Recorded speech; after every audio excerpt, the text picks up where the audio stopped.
insane. I go insane. I go insane. I go insane. Hey everyone, welcome back. It is Top Chef Tuesday, where I get inspired by last week's episode of Top Chef, get in my kitchen, and cook up something delicious for you. This was actually a winning dish, which was mentioned also prior this season, and I almost made this a couple months ago, but decided for something else instead. And once I heard it twice, I knew it was finally time for me to make this. I've never made this before. Many things that I do on Top Chef Tuesday are my first attempts. It is high pressure, high stakes. Well, no one's gonna cut me from a show, so it's not too high stakes, but I'm hungry, I wanna eat. It's actually lunchtime. I'm going to start preparing something that I'm going to cook later today for dinner, and that is Pavé, right? That's potato pavé. These are beautiful, delicious, crispy potato treats. What do we need? Obviously, we need some potatoes. Handy tool here called a mandolin. There is a cutting edge here. You can adjust the depth here of your plane for your cutting surface. So all we're gonna do is peel and thinly slice these potatoes into lengths. So the longer and more uniform potato that you can find, the better.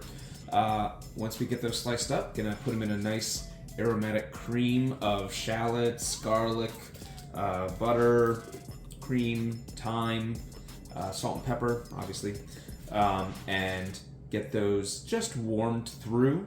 Then we place them into a loaf pan.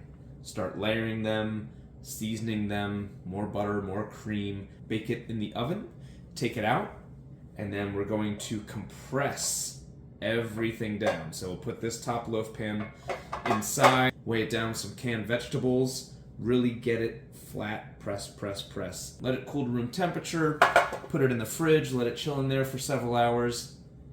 Then we're gonna come back, cut them up into little batons. That's French for plank, okay, sorry. And fry them up in some duck fat. Does that sound good? It's very easy. Of course, there's a few steps involved. Anything that's French takes time, but it is well worth the payoff, I believe. I mean, how can you beat thin layers of duck fat fried potato goodness? I don't know. I don't think you can. All right, let's get started. All right, so I've been sauteing some shallot in a little bit of olive oil and butter. Just do about a cup of cream.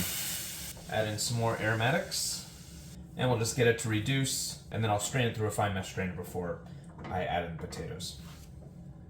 So while this is going, I'm gonna heat the oven to 350 and start peeling my potatoes. Even before we start slicing our potatoes, let's talk about pan prep.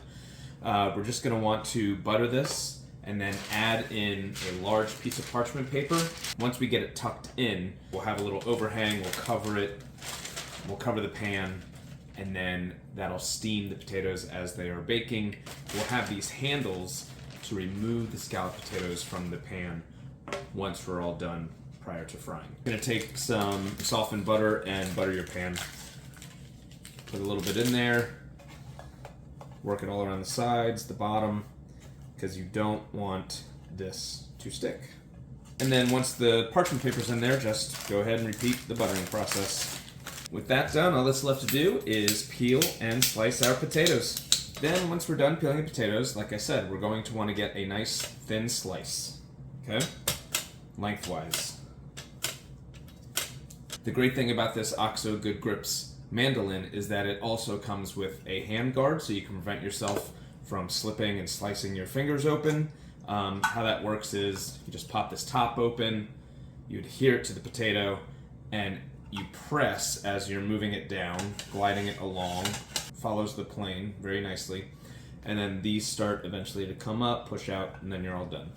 I've worked with the mandolin a lot, so I feel okay.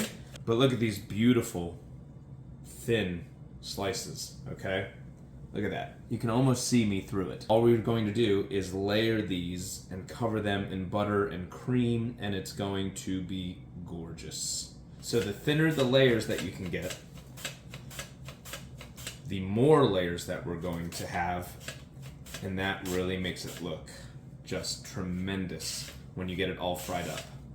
So, as I get here towards the area where it's thinner, you can see I've changed my technique here because this is where it will slip. My nails aren't long, but I'm just kind of pressing them into the potato and guiding it along. And I'll just repeat the rest with my potatoes. I'm gonna strain the cream sauce, which smells amazing, and get these starting to swim in there and absorb that flavor. Okay, the potatoes are all peeled up. Look at that, those 4 potatoes, and it's all in this bowl, right? And we have that delicious cream sauce there. Just going to mix this around a little bit, fold it over, perfect. Oh, smell that. It's great. And so all we're doing is overlapping these layers of potatoes and just making nice, uniform, even layers. A little salt, a little pepper. You can do dots of butter if you like. I use a knife, thinly sliced, and then you just take off little pieces. Okay, put them here or there. That's what it looks like. And then we're just gonna repeat the process. Keep it going. Okay, so as you saw, we're about halfway done, and I'm gonna take a little bit of this liquid and pour it over. Just a little.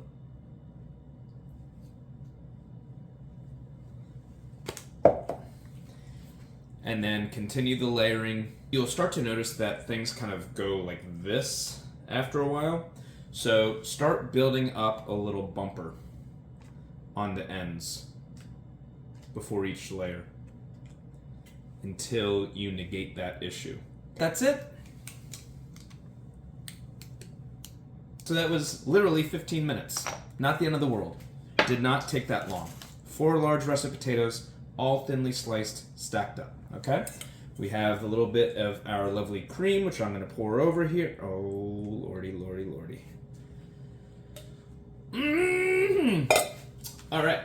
Now, remember, take our edges here, fold them over. Give it just a light press. Try to even things out here.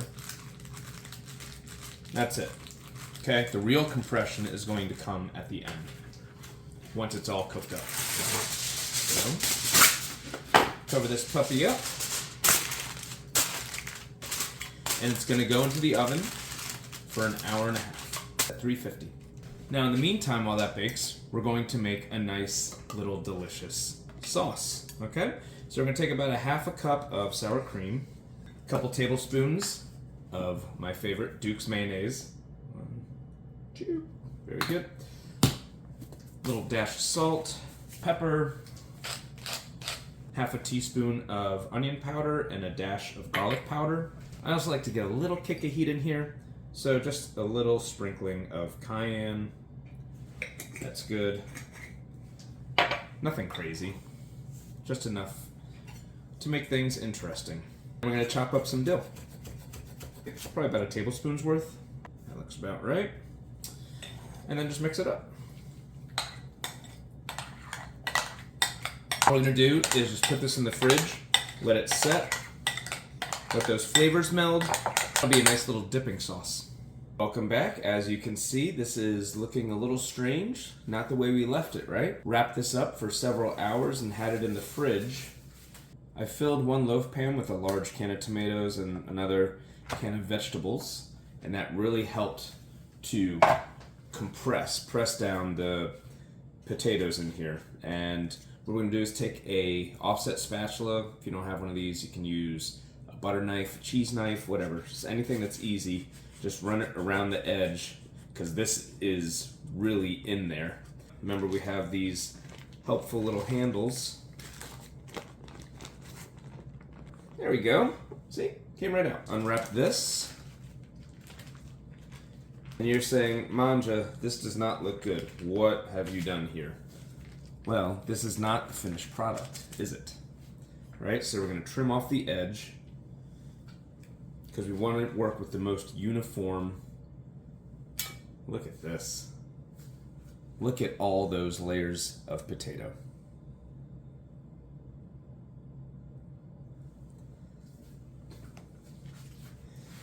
But we just trim away the edge here. This is so good. And don't throw this away, right? Keep this for your family. I'm going to feed it to my staff. You know, the camera guy, the lighting guy, the sound guy, the director, the manager, best boy grip, the executive producers, all those people that don't exist. It's me. It's just a one-man show here. It's Mangia. Okay. So now we're going to take... Oh my God, look at this. Is amazing. That's beautiful too. Look at that. Just layer upon layer upon layer of potato. I can't master puff pastry, but I can do this. All right, let me tidy things up a bit here. All we're gonna do is just cut these up into little batons. I think an inch thick will be nice.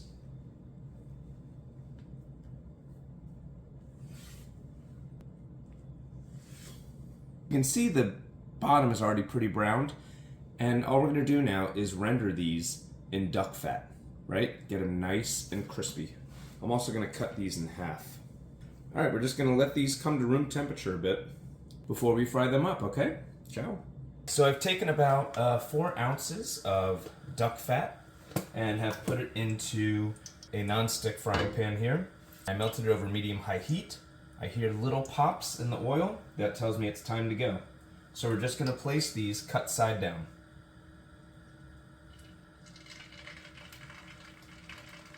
It's also a good sign when you put it down in the pan and it gives you that instant feedback. And we're just gonna cook and crisp these up until they're golden brown. Flip them over. But we don't just wanna leave it like this. Sure, duck fat's great. We also have that lovely cream sauce in the potatoes, but let's keep on flavoring here. Let's add a couple of sprigs of thyme. Some smashed whole cloves of garlic. That's fine if that pops. All it is just frying the moisture out of the thyme, okay? And it's going to infuse this duck fat with more flavor. That way, when we flip them, then we're gonna start to baste them with this flavored duck fat. Things are smelling very good here at Mangia HQ. And we just wanna wait for these to turn golden brown. You can use oil if you don't wanna use duck fat or don't wanna spend money on duck fat. You can use a nice, safflower oil, sunflower oil, even canola oil will work. This is just an extra added layer of flavor. And the fat is coming up about 1/8 of an inch up from the bottom. That's about all we want. Once your garlic starts taking on a little brown color, that's when you want to flip it.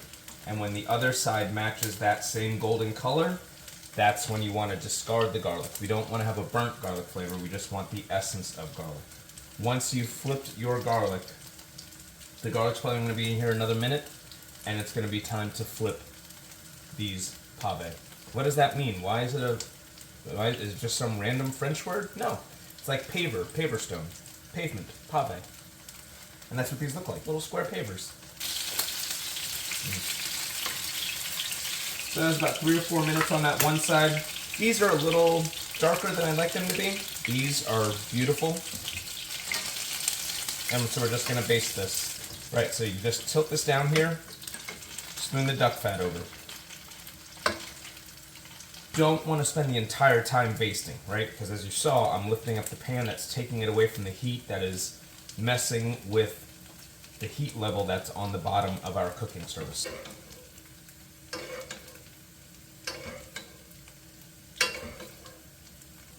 Okay, this one's done.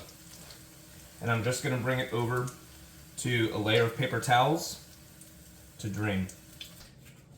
Look at these beautiful layers of crispy potatoey goodness. I'm going to try a little sample just with nothing.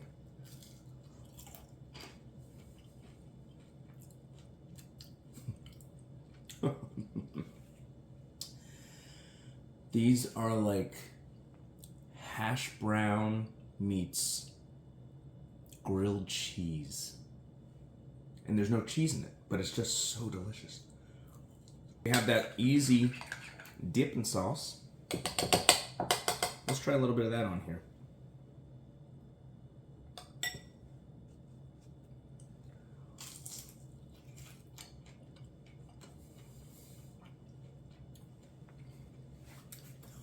Oh! You guys, that's where it's at. Oh. But we're not done there. We're not done there. This is Top Chef Tuesday, right? We're gonna go out. We're gonna go all out here. Let's get a nice dollop, and let's bring out the big guns. That's right, it's time for some caviar. Spoonful. Put it right on top. I mean, come on.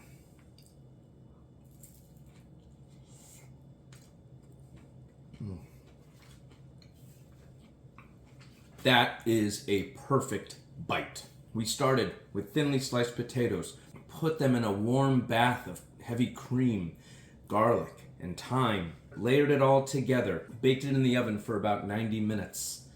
We took it out, let it cool to room temperature, pressed it all down with another loaf pan full of canned vegetables that we have, chilled it. You want to chill it for 6 hours, 8 hours, overnight, even better. Then we melted some duck fat, infused that with garlic and thyme, and fried these little golden nuggets of goodness. Pomme Pavé, right? Pomme Pavé! Got these lovely and crispy, but they are pillow soft in the middle, and you can still taste that garlic cream on the interior. Then we add our chili dilly sour cream sauce on top, and then topped it with a little caviar, and that is a perfect bite. Pommes Pavé. Ave Maria!